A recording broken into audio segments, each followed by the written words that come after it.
The reality of heaven and yes, and hell. Heaven and hell, or azab in general? Everything concerning heaven and hell, adab and naim, and what is the reality of them. Yes, sir. Normally people understand the Jahannam as a corporal place, like it's a noor, where fire is burning like a huge oven, where material fire is burning or raging to such intensity as it's not possible for man to imagine. And the sinful people will be thrust into that, thrown. And they will start burning together with coal, coke and wood, fire and this. And yet their skins will not burn. Whenever they become resistant to this fire, they will be changed anew, so that the torture continues. And they will drink there the washing of the wounds. And similar things. It's a very, very horrible picture, which one begins to understand if taken literally. If this is exactly the meaning of hell, then it doesn't present a very attractive figure of God, who on the other hand is Ar-Rahman, Ar-Rahim, Malik Yawmiddin, the one who almost all the attributes are those of mercy and kindness. Only a few are exceptions. But then the Holy Quran itself makes it very clear that Allah is not Zallamul lil Abid. And again it makes itself very clear that whatever they do, it is of their own making and own doing. It is not God who likes to torture anybody. So this is a very important thing which should be understood before we begin to understand what hell is. Similarly, the counterpart of hell is heaven and paradise. That again is described in carnal terms, like the canals full of water will be flowing, the canals full of milk will be flowing there, the canals full of honey would be flowing there, and it's also wine. So these are the four drinks offered there. And as far as the birds are concerned, there are no birds mentioned in heaven, but the meat of birds is mentioned. If it is literal, one wonders what sort of birds would be catered for there, and they would fly about and will they bear children, and by laying eggs and so on, and where will they pass out their filth and so on and so forth. Everything of heaven seems to be again a carnal thing. Yet, according to the Holy Quran, the people will not be carnal. They will be of a different type. Because the Holy Quran says, وَنُنْشِئُكُمْ فِي مَا لَا تَعْلَمُونَ. وَنُنْشِئُكُمْ पहले उसे हम निकालना. We'll do this, and نُنْشِئ is mansoob, نُنْشِئ. وَنُنْشِئُكُمْ فِي مَا لَا تَعْلَمُونَ. And we are going to raise you into something. نحن قدرنا بينكم الموت وما نحن بمسبوقين على أن نبدل أمثالكم وننشئكم فيما لا تعلمون. We it is who have organized everything according to very precise estimates, very clear design and really distinct things. قدرنا. What have we organized? Well, al-maut. Maut is not something which you think suddenly it happens. It is a well-designed thing for life to take a different flight from this earth to another place. So, nanu qaddarna bainahumul mauta. We have organized death among yourselves the way we thought, and this word qaddarna is indicative of very deep planning. وَمَا نَحْنُ بِمَسْبُوقِينَ. As we have organized death, we have not organized it to bring you to an ultimate end, so that nobody can stop us, because we are the owner and the proprietor and the designer of death. So nobody can say that death will overcome our powers and will not be able to revive you, or anyone else because of death will have the right to say how after death you can revive these things. So it says the one who designs a thing has full command over it. So death is also under our command. It will only kill you that much, which is essential for your ultimate end, and leave that much out of you, which is not meant to be killed. It's a very profound declaration of the Holy Quran, which is not found in other religions. Fascinating verse. And then at the end of this it says, وَمَا نَحْنُ بِمَسْبُوقِينَ عَلَىٰ أَن نُبَدِّلَ أَمْثَالَكُمْ. It doesn't say أَن نَخْلُقَ أَمْثَالَكُمْ. It says نُبَدِّلَ أَمْثَالَكُمْ. We are fully capable of changing your forms of life which you have here. You are not going to be reborn exactly in the same way. We are capable of completely transforming into something. وَنُنْشِيَكُمْ فِي مَا لَا تَعْلَمُونَ, and raise you up into something of which you have no idea whatsoever.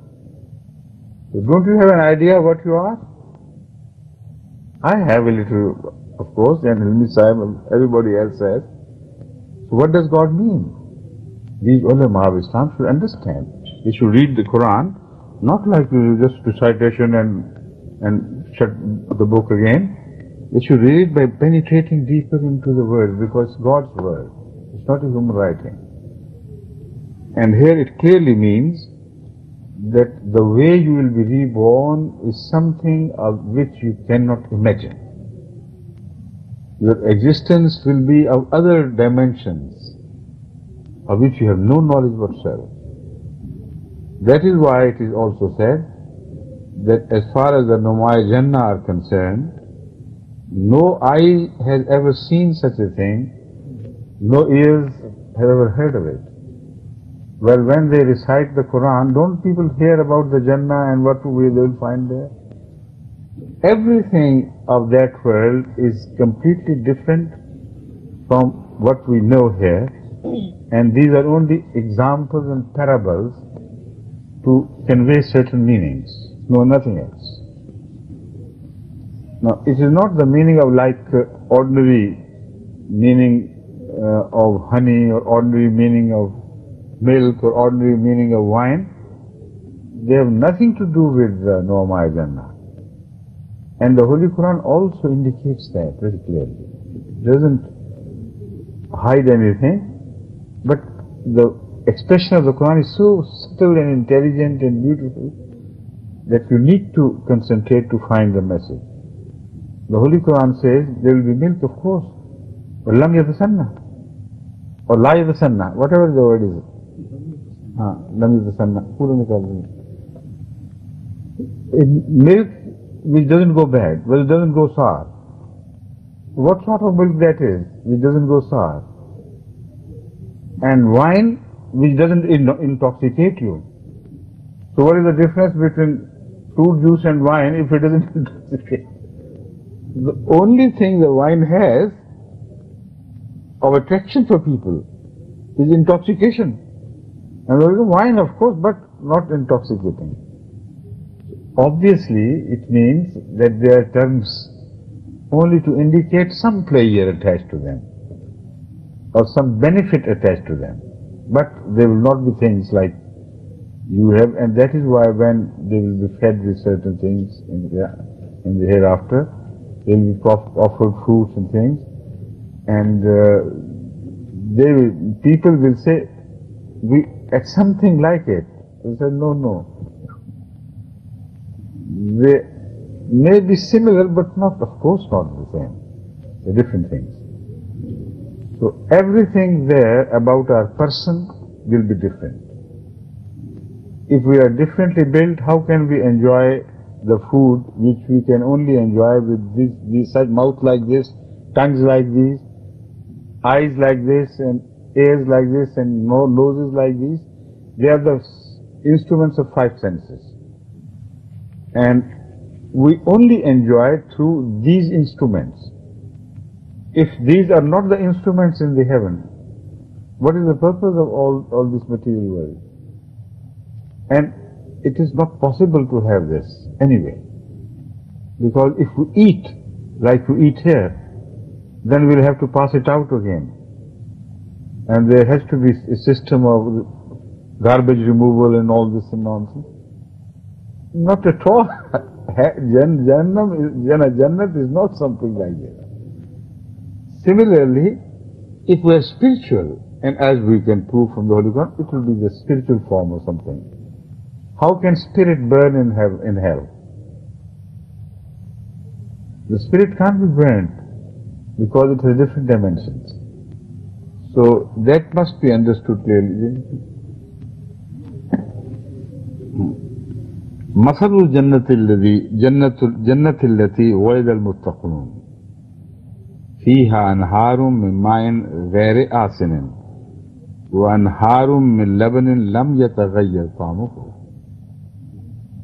See? وأنهار من خمر لذة للشاربين وأنهار من عسل مصفى.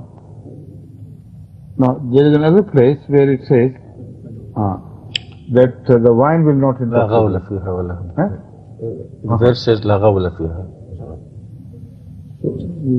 There are signs everywhere that man will not be of the same shape, the same form. It will not be material.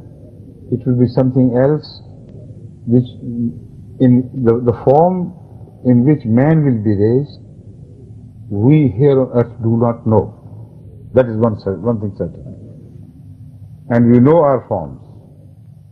It has to be something else, which means dimensions are different. You know, like angels, they have different forms, we don't know them. And their food is different too.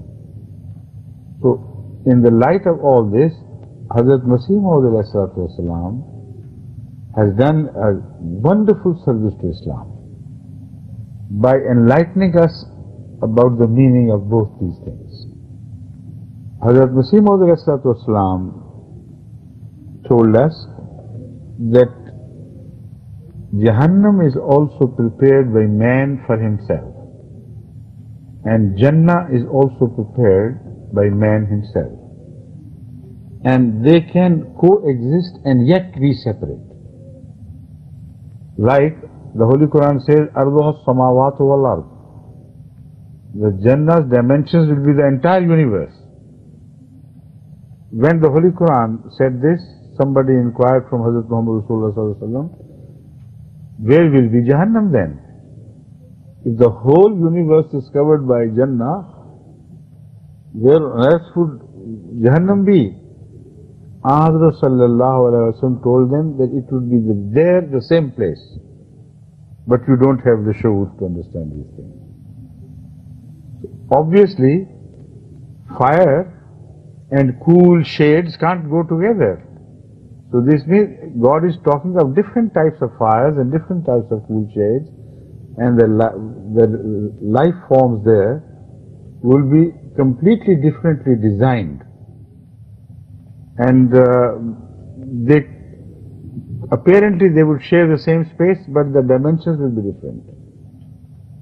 So Jahannam in the same place means it will not be of the same dimensions as Jannah would be.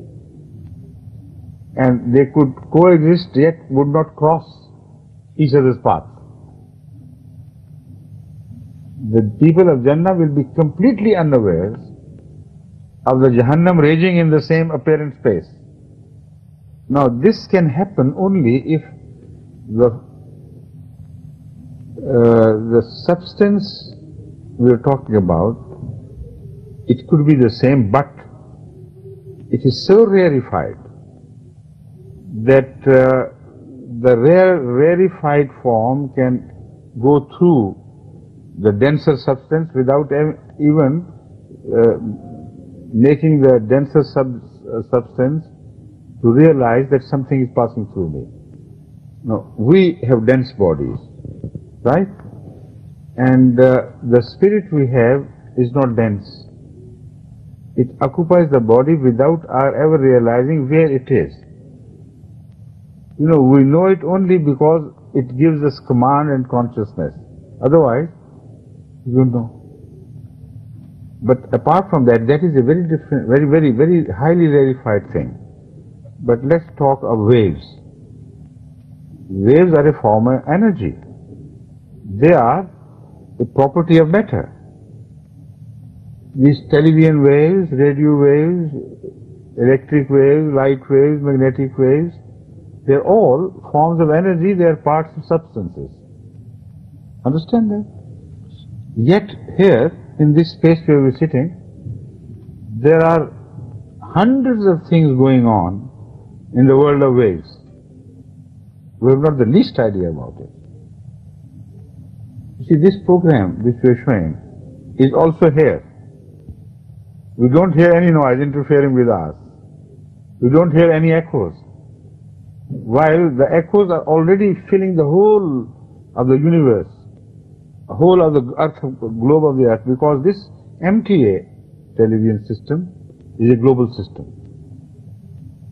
The waves which carry these pictures, sound, whatever we're doing, are carried across the whole of the globe. And we are talking, we don't know that this is here.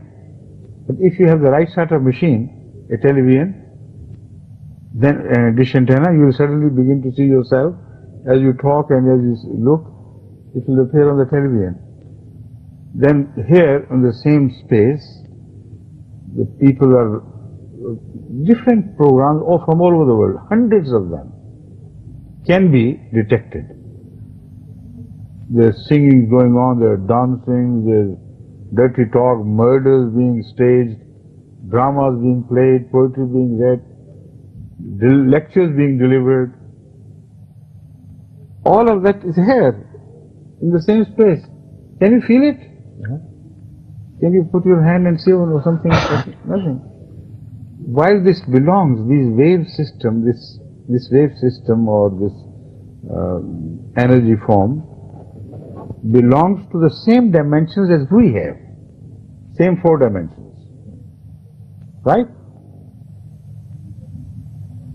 Time, space, and what else? Space is 3 dimensions and time. Space is 3 dimensions and time is the 4th. That's right. Space like this, 2 planes, yes. And third plane, it is left like this. Yes. Space has 3 planes. This is a plane, all spread over. This is again a plane. And the third plane is from here to there, in like this, in this direction. And time is the 4th dimension. So the things we don't know and cannot know directly, which do not interfere with us, belong to the same 4 dimensions. But the scientists have worked out so far, mathematically, more than 14 dimensions, which are mathematically possible, but which you cannot conceive. So, if the dimensions change in the hereafter, and the hell belongs to other dimension and the heaven belongs to another dimension, they can never cross their path. Impossible. So these are the things the Holy Quran is talking about. 1400 years ago, the Holy Prophet of Islam sallallahu alaihi wasallam was definitely told by Allah that hell and heaven would remain within the same dimensions and will not cross, not within the same space, but will not cross each other's path. That means their dimensions are different. So if our dimensions are different, how can we conceive a carnal hell and a carnal heaven giving us torture or providing us pleasure? Because spirits can't enjoy water or honey or anything else. Then they should understand this. This is no heaven to be confined in a place with only running water and wine and milk and honey. Won't you be bored to death? What hellish heaven that would be, if it is carnal. It is not carnal. These four things convey messages. Honey has its own curative powers. It indicates health, sweetness and health, and the best of things. Honey is the nectar of whatever vegetative kingdom produces, whatever is produced through vegetation. Honey is the very best essence of that. It is only that meaning that whatever God will have for you, the very best of that will be provided to you and constantly, without ending. And milk is a complete diet. And water is the source of life. See? And wine indicates extra pleasure over and above food. So these are four central messages to man, that in some form you will find these things, but that form is not known to you. We are just making an example. Mathalul Jannah. It's not the Jannah itself. And because you are afraid of fire and you know it burns and hurts, so we are giving you some examples of fire, but the torture could be a different type of spiritual experience, which sometimes is so strong and so punishing that people who go through torture in this world, mental tortures I mean, they become mad, they commit suicide. To burn in that hell is no pleasure at all, I mean no easy experience. It can exceed other tortures or other forms of punishments. So punishment that would be, of course there is no doubt, and burning and something, but they could remain within the same plane and yet be different. Now I quote now example of how we create our heaven and how we create our hell, as told by Hazrat Masih Maud. Hazrat Masih pointed out that it is the attributes of God and the love of God which in fact would create heaven for the soul. God is the source of everything beautiful. God is the source of everything pleasant and pleasing and loving. But we can only acquire this taste with worship, with sincerity, with constant prayer to Allah, and with imitation of God's attributes. If we become Rahman here on earth, if we try to become Rabb here on earth, like mothers do to their children, if they do it to others as well, then they will be like real Rabb. Then they can be like Rahman. And if you begin to do it entirely for the sake of Allah, not for your own personal aggrandizement or show, then you begin to draw a pleasure out of being kind to others. You don't draw pleasure by receiving anything. You feel very bad inside, if somebody shows favor to you. But when you show favor to others, then you have a divine pleasure out of that. And that is what sustains the prophets here on earth. Despite the enmities, hostilities from all others, their response is that of kindness and love and consideration for them. So all this, when they do, generates pleasure, which is spiritual pleasure. So once we train our souls to receive pleasures of this nature, out of love of God, we begin to love humanity. Out of love of God, we try to imitate Him here on earth. Still, this pleasure is a bit remote pleasure because we are still at a very long distance from God. And these godly things have not acquired any form for us. But if with this we come closer to the beauty of God, what a heaven it would become. But for that we must be trained here on earth.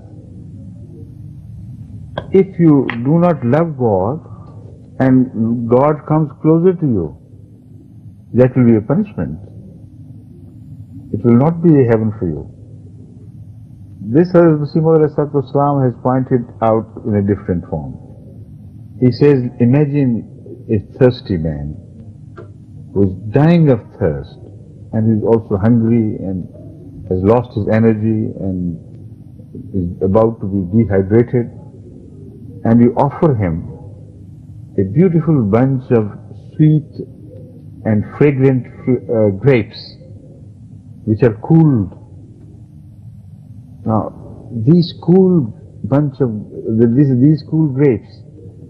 when you offer them to such a man, they would provide him like a heaven. They would feel like heaven. Because he would be dying of hunger, shortage of energy, and particularly when you're hungry, you like sweet things and cool things. His thirst will be quenched with the watery element in the grapes. His desire for sugar and energy will be fulfilled, will be met with by the sugar in the grapes, and then the coolness itself will quench the fire of your thirst and uneasiness. This will be a heaven for the person. But if somebody again is very dry, he has always been dehydrated by vomiting and diarrhea, and feels so nauseated that even the thought of food makes him vomit. Now he needs this as much as the other person. And you offer him a cool bunch of grapes and see, he will slap on your face. Remove it. Even the smell will hurt him. The sight of water and food and drinks would hurt him. He said, this thing is the same. The grapes are the same cooled and chilled fruit of the highest quality, but it has different effects. It creates heaven for one and hell for the other. So Hazrat Masih Maud said, it is your spiritual health which will create heaven for you when you come closer to God. His attributes will provide your rizq. And that is the spiritual rizq which will keep you alive and which will give you an everlasting pleasure. It will take different forms. Now, because tastes differ here on earth, because the capacity to enjoy differs, so you cannot say, if you eat the same food, you cannot say that we are enjoying same as much. Some people have a better taste, some have an inferior taste, some things please one and some things please another person, and their intensity is also different. So those who are more pious, their heaven, even if they are there among us, would be a very elevated experience. Those who are less pious, their heaven with the same atmosphere will be a different thing altogether. I've seen people sitting on the same table, eating food, some are enjoying it, some are not enjoying it. So the intensity of the fire would also be different from sinner to sinner. It would be their aversion to goodness, their hatred of goodness, their addiction to evil, which they will find there as a punishing force, because whatever they want, they won't have it. You see, if somebody does not like to hear recitation of the Quran, he doesn't like the Quran, and he wants film songs and music and pop songs and things, and day and night he hears the Quran being recited from radio, what would happen to that poor man? And the one who is a godly person who loves the Quran, and he opens the television and there is filth, opens the television and there is pop song, and people making mad, movements in the scene. Every time he'll shut up the television or he'll go mad with that. So it is not the things which differ. It is what you are and what you have trained yourself for, your acquired tastes. So Hazrat Masih Maud with reference to many verses of the Quran and many traditions, proved the point that the hell will be spiritual, the heaven will be spiritual. Here on earth we make our own hell and own heaven. That is why the blame does not go to God. They themselves hurt themselves, they themselves are cruel to themselves. These are repeated assertions of the Quran. We have told them, look here, if you do bad things, you are going to create this. So once it is done, then you are in for your own punishment. You understand? Hudur, I mentioned this antenna because I understood what you said this way, as if this antenna receives certain waves but does not receive other waves. If you change no. This it's only there. Yes. That you made a mistake. I was noting it, but now, I didn't want to interfere. If you change these things, then you prepare the antenna or the set to receive certain things. What I meant to say was that this jaw is full of hundreds of things and beyond which we don't understand. Yes. And they don't cross paths with us. While they belong to the same dimensions. Dimensions are not different. But they don't cross paths with us, and they each live separately without any interference from others. The existence of this can only be verified through the help of such antennas which can receive waves and transform them into those waves which we can see and hear directly with our own eyes and ears. So you need that instrument, but that instrument proves their existence. Yes. But otherwise they don't interfere. So, but that was only a proof of existence of such rare forms which coexist with so many other forms of life and existence and do not interfere. Yes, Hudur, I mentioned this maybe in a slightly different way. I meant that there are many waves. That's right. And these waves, they can meet, but they do not interfere with each other. You're right there. And absolutely. if you have a certain antenna or instrument, it will receive this and will not receive the other. This I didn't say, but I should have said that. No, Hudur, I understood. What they said was, you can find the existence, the proof of existence with some machines which are capable of receiving. Yes. Otherwise, you don't know. Then forgive me, I used it the other way. And that is why the information of hell would be passed on by God to those of the heavenly people, although they will not cross their path.